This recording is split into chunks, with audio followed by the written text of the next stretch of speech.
Only a few years back, Sweden was a peaceful welfare state. Well, not anymore. A lot has changed, and now it has become Europe's crime capital, a hotspot of gun homicides. In fact, the number of shootings has shot up in Sweden, and how? Gang violence is soaring. Perpetrators have become younger. More and more teenagers are taking up guns, firing bullets from rifles they can barely hold. Have a look at these headlines. This one is from June. There was a shooting in the Swedish capital, Stockholm. A 15-year-old boy was killed. 3 other people were injured. Soon there was a car chase. 2 suspects were arrested. The motive of the attack still remains unknown. And then there was this case of revenge shooting.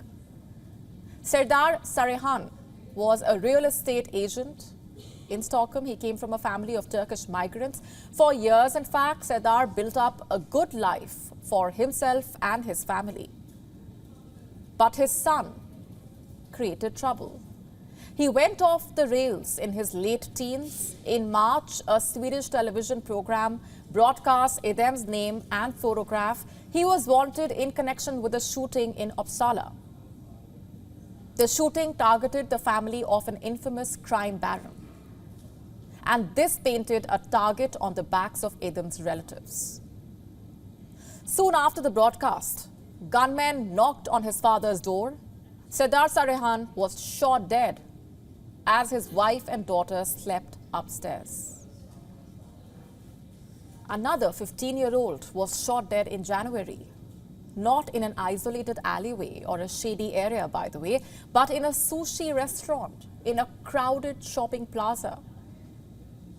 He was shot between his eyes, execution style, in front of a room full of diners. Another 15-year-old was later arrested on suspicion of his murder. And days before this, 2 explosions rocked an apartment block in a suburb in Stockholm. A mother and daughter cried as they saw a football-sized hole in the wall of their home. The police believe it was in retaliation for a shooting outside a McDonald's restaurant, which killed 1 and injured 2. Harrowing, isn't it? One crime leading to another. A chain of shootings and revenge shootings. And these were just a few cases, by the way. According to police records, 144 such incidents took place in the first 5 months of 2023. Do you know what that means? On an average, there was 1 shooting every day. At least 20 people have been killed due to gun violence this year. Last year, there were 391 shootings in Sweden. 62 people were killed. And a year before that, there were 344 shooting incidents. 45 had been murdered. Sweden has roughly the same population as London. Yet, the gun murder rate in its capital, Stockholm, was roughly 30 times higher per capita than London. It was also 2.5 times the European average.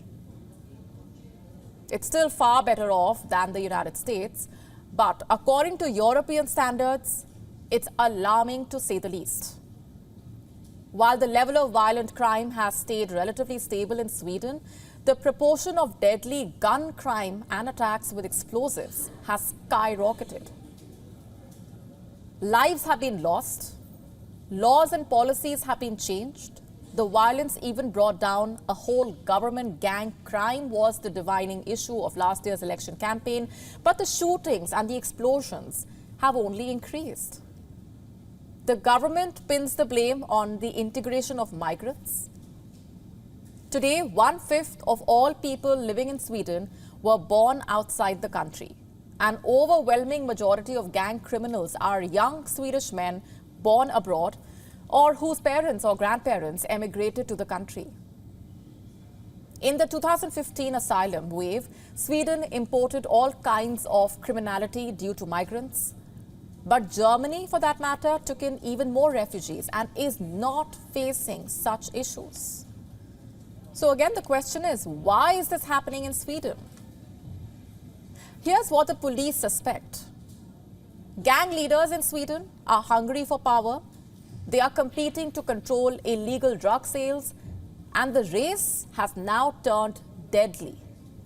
It has evolved into a cycle of revenge attacks. Warring factions have been rampaging around Stockholm.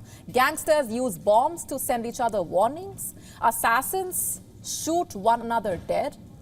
Young children immune from prosecution under Swedish law are being sent to carry out the attacks. Such is the state of affairs in Sweden. How will it solve its gun problem then? The country's police union has urged the government to set up a crisis commission. The government has boosted the budget for police and the criminal justice system, yet the shootings have continued unabated. The most striking aspect here is how normal they have become. The crimes are being reported as part of everyday life.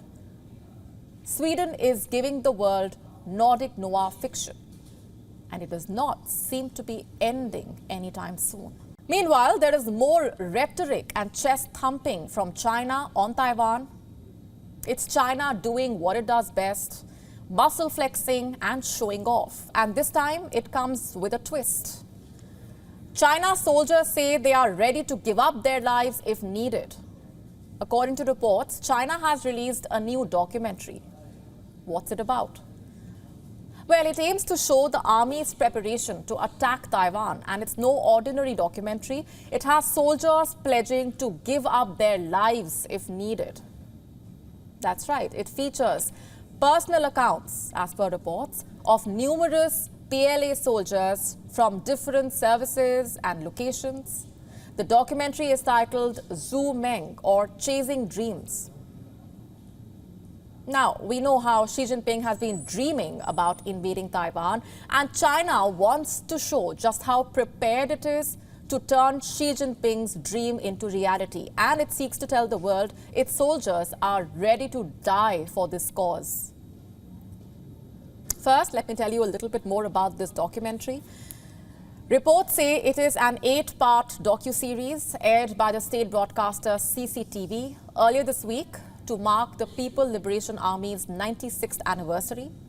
And what does it show? It features military drills, also testimonials by dozens of soldiers. Several of them expressed their willingness to die in a potential attack against Taiwan. Basically, the idea is to try and show the world just how committed China's military personnel really are to be combat ready at any second. And the documentary also showcased the PLA's joint sword drills, which simulated precision strikes against Taiwan. The exercises, by the way, were undertaken around the self-governed island in April after a visit by the Taiwanese President Tsai Ing-wen to the United States. And the documentary also features Shandong, one of China's 3 aircraft carriers, sailing in formation with several other warships. In fact, the PLA has repeatedly dispatched Shandong to the Taiwan Strait over the past few months as a threat to Taiwan. Just a quick backgrounder here. As you may be aware, the Chinese government claims Taiwan as a province of China and has not ruled out taking it by force.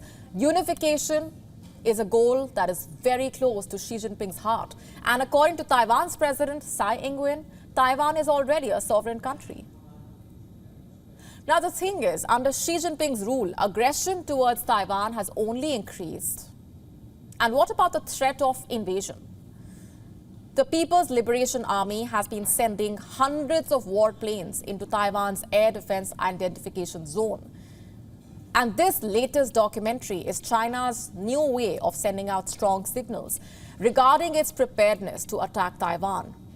At a time when tensions have been on the rise and international concern has been mounting, the idea is to show just how determined China really is.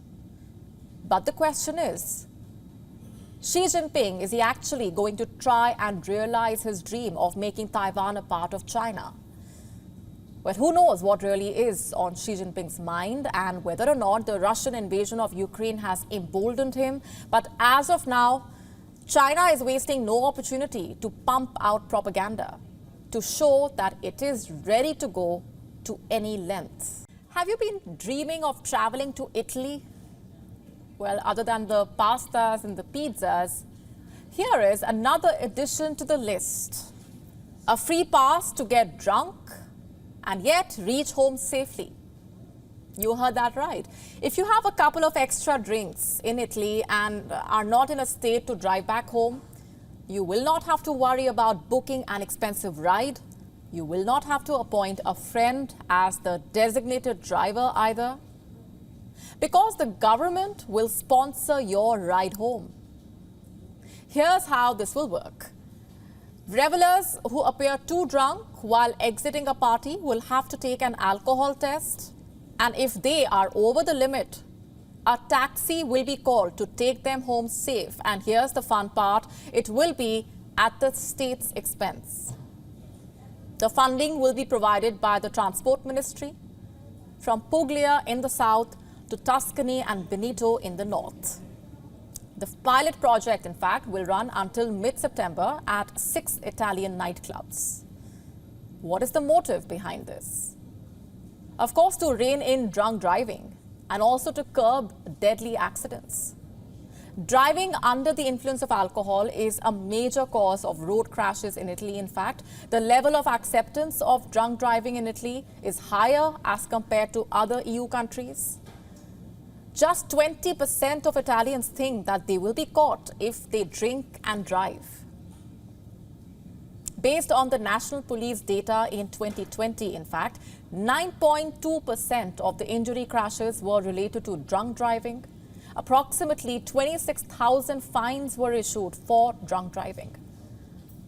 Italy is one of the world's favorite travel destinations. Millions of tourists visit it every year, and people don't tend to count their drinks while on a vacation.